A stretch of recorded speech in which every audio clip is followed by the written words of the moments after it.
Bonjour à tous, bienvenue sur Psychobrio, la chaîne où je parle des relations entre personnes au niveau psychologique.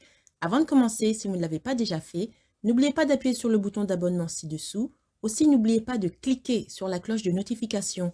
Cela vous informera à chaque fois que je télécharge une nouvelle vidéo. Ainsi, vous ne manquerez de rien.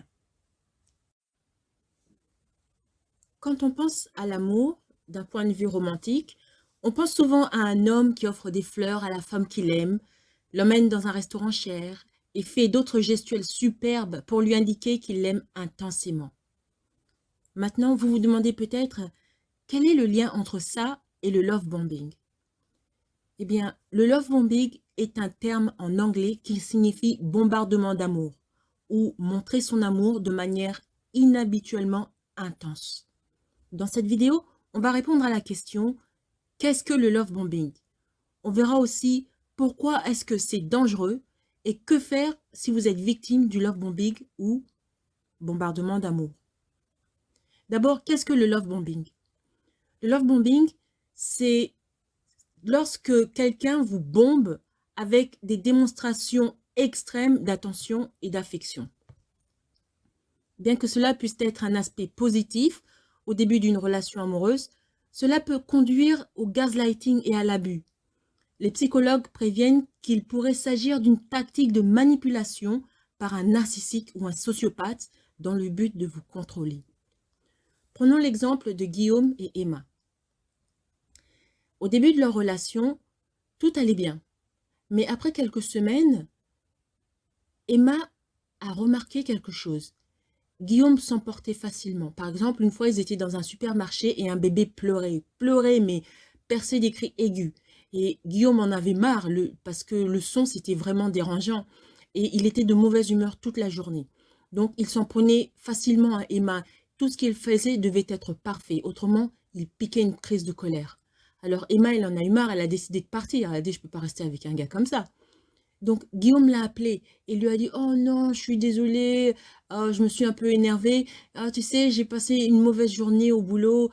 Tu sais, c'est la fin du trimestre, donc tout est un peu difficile et intense au boulot, etc. » Et pour se faire pardonner, Guillaume a envoyé des fleurs, des chocolats. Il a invité Emma à voir son film préféré au cinéma, etc., etc. Il a tout fait pour lui faire plaisir. Alors Emma s'est dit, oh bon, je peux rester avec lui, ça arrive, hein, après tout, comme il a dit, c'est la fin du trimestre et au boulot, c'est un peu intense. Qu'est-ce qui s'était passé? Eh bien, Emma venait de se faire love bomber. Lorsque Guillaume, pour se rattraper de ses mauvaises actions, a commencé à lui offrir des fleurs, etc., etc. Maintenant, on va voir pourquoi est-ce que le love bombing peut devenir dangereux. Eh bien, les bombardements d'amour ont souvent lieu au début d'une relation. À cette période, vous pourriez considérer cette personne comme charmante et particulièrement intentionnée. Cette personne vous félicitera avec effusion, vous dira qu'elle vous adore et il lui semble qu'il est attaché à vous émotionnellement. Et vous pouvez penser que tout ça, c'est un peu trop rapide. Si vous vous retrouvez à dire à vos amis que votre partenaire semble trop beau pour être vrai, c'est peut-être le cas. Les bombardements d'amour se produisent également chez les couples après une grosse dispute ou une rupture. Il n'y a rien de mal à donner une seconde chance à quelqu'un, mais si quelqu'un vous rabaisse, puis demande pardon, promet que cela ne se reproduira plus et offre des gestes trop grandioses comme vous envoyer 7 douzaines de roses pour montrer à quel point il ou elle vous aime, ou il ou elle est désolé, eh bien, soyez prudent.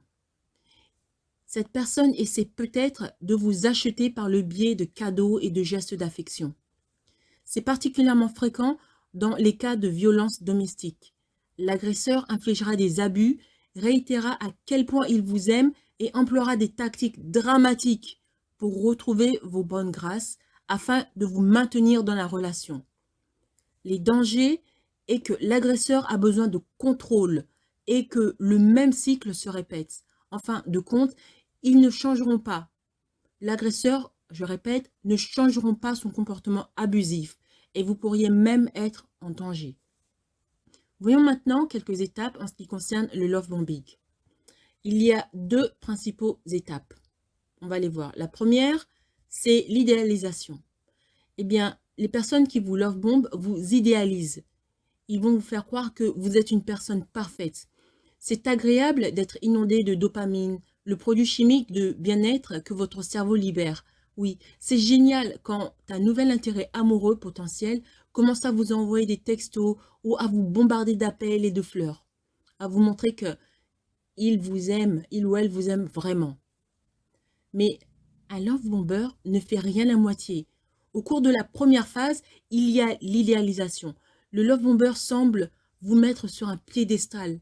Cela peut sembler flatteur, mais il vous idéalise trop vite. En fait, tout semble aller trop vite.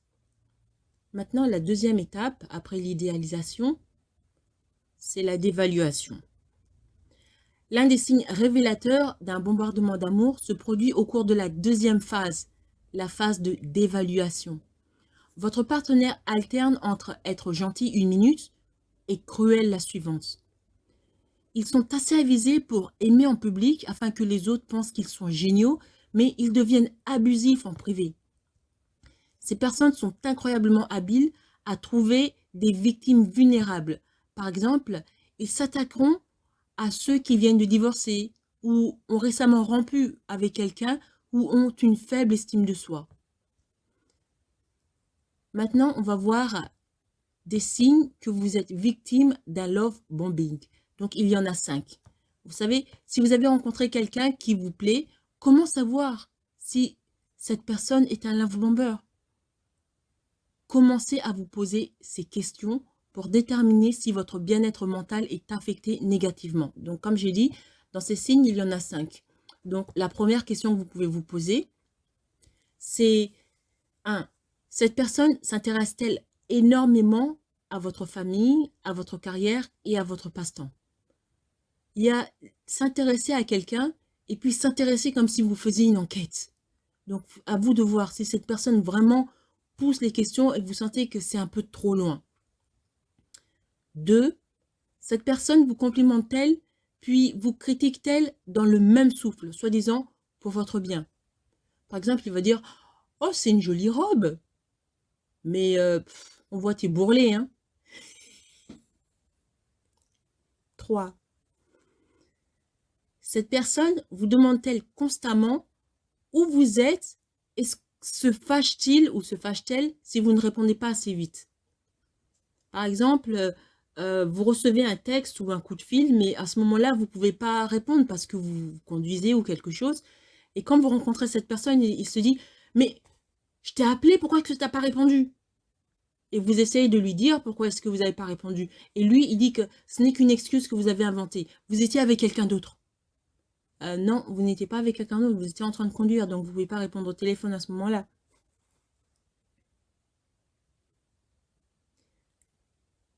4. Cette personne vous met-elle à l'aise ou êtes-vous nerveux et tout semble aller trop vite? Donc, est-ce que vous êtes content de voir cette personne? Est-ce que vous vous sentez assoupi quand vous êtes avec cette personne? Vous vous sentez à l'aise? Ou devenez-vous nerveux et anxieuse quand vous voyez cette personne? Et enfin, 5. Cette personne est-elle narcissique? C'est-à-dire qu'elle manque de compassion pour vous et qu'elle a un comportement d'autoglorification. Donc, on a parlé des narcissiques dans cette vidéo beaucoup. Donc, à vous de voir, est-ce que cette personne, quand quelque chose vous arrive, elle est vraiment contente que ça vous arrive, ou est-ce qu'elle se dit, oui, c'est pas mal, mais tu aurais pu faire mieux ici, ou alors, est-ce que cette personne est quelqu'un qui se jette des fleurs à lui-même, genre, moi je suis sage, moi je suis ci, moi je suis ça, c'est de l'autoglorification. Quand cette personne parle d'elle, est-ce que cette personne se met elle-même sur un piédestal?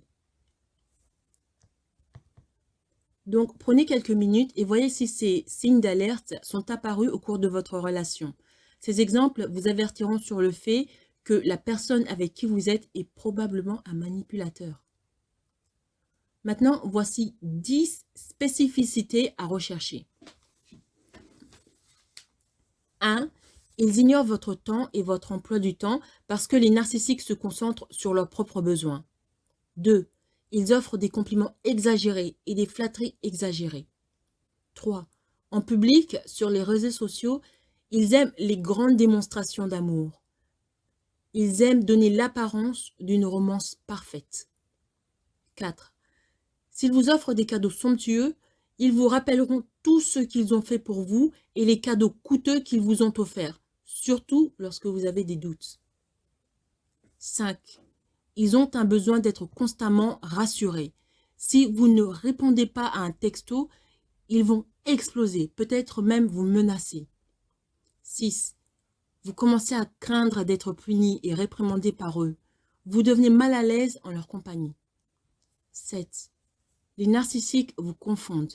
Ils ne sont pas sûrs, ils vous blâment et ils vous font croire que les problèmes sont de votre faute. 8. À cause du gaslighting, vous doutez de vous-même et de votre réalité alors qu'ils exercent lentement plus de contrôle sur vous. 9. En raison de cette violence psychologique, il n'est pas rare de souffrir de dépression ou d'anxiété. 10. Ils vous isolent de votre famille et de vos amis afin que vous ne dépendiez que d'eux. Donc, tout ça, ce sont les 10 spécificités à rechercher. Maintenant, que faire si vous réalisez que c'est vous qui étouffez quelqu'un? Si vous ne vous sentez pas en sécurité ou si vous avez un besoin désespéré de couvrir quelqu'un d'attention et de cadeaux, il est important de comprendre pourquoi. 1. Vos actions d'étouffement ou de lovebombing sont-elles dues à votre attachement à cette relation? 2. Compensez-vous le mauvais traitement d'un partenaire que vous avez eu dans le passé? 3. Avez-vous peur de votre partenaire qu'il rompe avec vous? Et 4. Voulez-vous être considéré comme un héros? Prenez le temps d'évaluer votre comportement. Après avoir compris ce qui vous pousse à agir de cette façon, considérez votre objectif et son impact sur la personne que vous aimez. Si vous faites innocemment un bombardement d'amour, vous pourriez avoir un style d'attachement peu sûr. Demandez l'aide d'un psychologue pour vous aider à faire le tri entre votre comportement et vos motivations.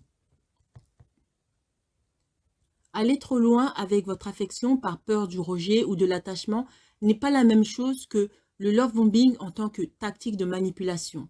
Cependant, il peut être judicieux d'aborder votre peur de l'abandon ou du rejet avec un thérapeute qui peut vous aider à résoudre toutes les insécurités relationnelles que vous pourriez avoir. Maintenant, voyons un peu à quoi ressemble une relation intime normale ou aimante. Avec proximité, respect et considération, les couples en bonne santé peuvent être vulnérables, se faire confiance et prendre soin l'un de l'autre. Ceux qui ont reçu un diagnostic de trouble de la personnalité narcissique manquent d'empathie. Ils sont égocentriques, ils exigent l'admiration. Ils ont également un sens démesuré de leurs droits. Donc, que faire après avoir été bombardé d'amour? Si vous pensez que vous êtes victime du love bombing, connectez-vous avec vos amis et vos proches. Prenez soin de vous. Il n'est jamais trop tard pour demander de l'aide à un conseiller en santé mentale. C'est quelqu'un qui pourra vous guider à vous sentir mieux, à vous libérer du love bomber. À l'avenir, pour éviter ce genre d'expérience, vous devez connaître votre valeur. Vous aimez et ne soyez pas si aveuglé dans votre relation avec les gens au point que vous négligez d'en savoir plus sur qui ils sont vraiment. Enfin, pour conclure, les love bombing se produisent également dans les amitiés et aussi dans les relations, des relations d'amour. Mais si vous êtes victime d'un bombardement amoureux et que vous constatez que la relation devient de plus en plus abusive, recherchez de l'aide immédiatement.